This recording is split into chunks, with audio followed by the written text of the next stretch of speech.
아, 작품만 하면서 살고 싶다. 근데 그러려면 돈이 많이 필요하다고. 어떻게 하냐, 이 딜레마를. 전업 작가, 되게 낭만적인 말이기도 하지만 실체를 면밀히 들여다보면 너무 고통스러운 일입니다. 물론 업계 상위 1, 2% 되는 전업 작가들은 우리가 생각하는 낭만 속에 살고 있는 분들이 맞아요. 한 작품이 끝나고 다음 작품까지의 준비 기간 동안 충분히 준비를 할 수 있고 그 사이에 특별히 소득을 만들지 않아도 생활이 충분히 되는 이런 사람들. 하지만 거의 대부분의 작가들은 이 부업을 피해갈 수 없습니다. 전업 작가를 해도 되는 실력 혹은 운, 기회, 환경이 찾아올 때까지 버텨나가야만 하는 거죠. 그래서 부업은 선택이 아니라 필수가 될 수밖에 없는데요. 이 부업에서, 특히 작가의 부업에서 가장 중요한 능력이 저는 말이라고 생각을 합니다. 우동이즘.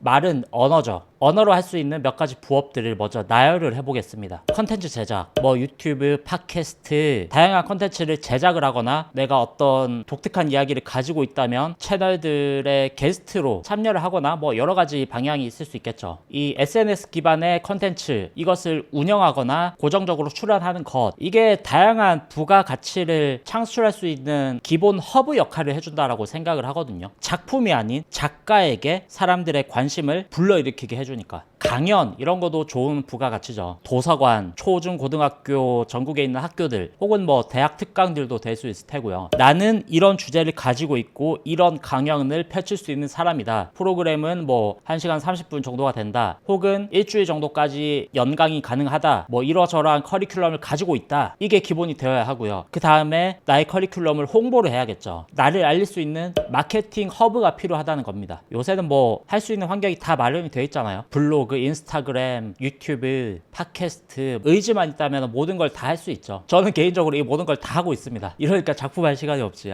강연과 조금 다른 개념이지만 강의도 될 수 있겠죠. 체계화된 이론으로 커리큘럼을 만들어서 장기간 동안 지식 정보를 전달하는 일을 강의라고 하죠. 강연과 다른 점이 있다면 강연은 주로 발상, 아이디어 단계에서 재밌는 생각을 전달하는 것이라면 강의는 실질적인 이론, 지식 정보를 전달하는 것, 뭐 이런 커다란 차이를 들 수 있겠습니다. 강연이든 강의든 사실 누가 먼저 불러주는 일은 잘 없어요. 그래서 커리큘럼을 만들어서 홍보를 하는 것이 가장 중요하죠. 하지만 대부분의 작가들이 이게 정말 잘 되지 않습니다. 누가 불러주면 열심히 할 용의는 있어. 하지만 내가 먼저 나서기에는 뭔가 부끄러운 걸 항상 이런 생각들을 한단 말이죠. 요새는 뭐 온라인 강의 시장도 되게 커져 있죠. 물론 한때 거품이 너무 껴있었습니다만 이제는 그 거품들이 조금씩 빠지면서 이제 알짜배기들이 남아가게 되는 과정이라고 생각을 하는데 너무나도 많은 사이트들이 있고 진짜 유료 온라인 강의의 시대다 라고 할 수 있을 만큼 마음 먹으면 할 수 있는 곳이 너무 많습니다. 목차를 만들고 커리큘럼을 만들어서 해당 사이트 PD들에게 던져보면은 대부분 호의적으로 받아줄 겁니다. 내가 어느 정도의 경력만 있다면. 그리고 한번 만들어둔 커리큘럼은 일회용으로 끝나는 것이 아니라 그 커리큘럼으로 많은 학생분들을 지도할수록 약점이 보완되고 정교해지고 그 안에서 내가 하는 말들도 유려해진단 말이죠. 시간이 지날수록 발전합니다. 믿져야 본전이니까 이런 것도 당연히 해볼 필요가 있겠죠. 우동이즘.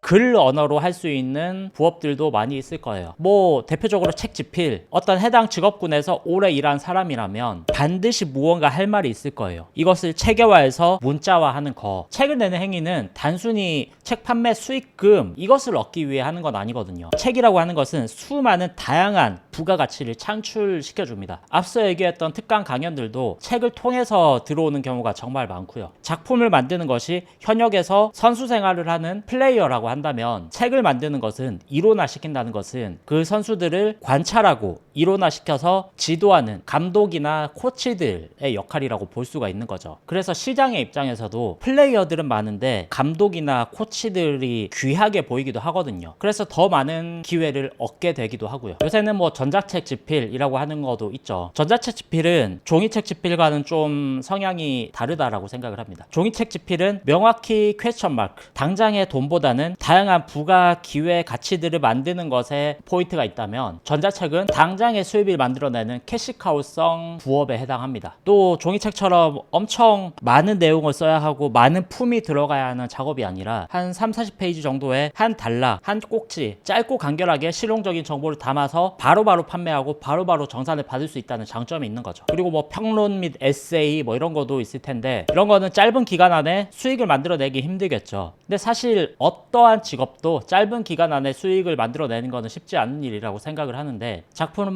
하는 틈틈이 SNS건 블로그건 할 수 있는 모든 수단을 동원을 해서 내가 관심 가는 분야를 계속해서 글로 집필을 해 나가는 것, 이것은 미래에 반드시 어떠한 형태로든 돌려받을 수 있는 가치가 되어준다라고 생각을 합니다. 요새는 뭐 수익 쉐어라고 하는 개념이 기업들 입장에서도 상당히 중요하기 때문에 틈틈이 콘텐츠를 쌓아서 거기에 맞는 플랫폼에서 공개를 하다 보면 어느 순간부터 수익이 생기기 시작하죠. 글쓰기야 뭐 다들 잘 하실 거라고 생각을 하고요. 늘 하는 것일 테니까.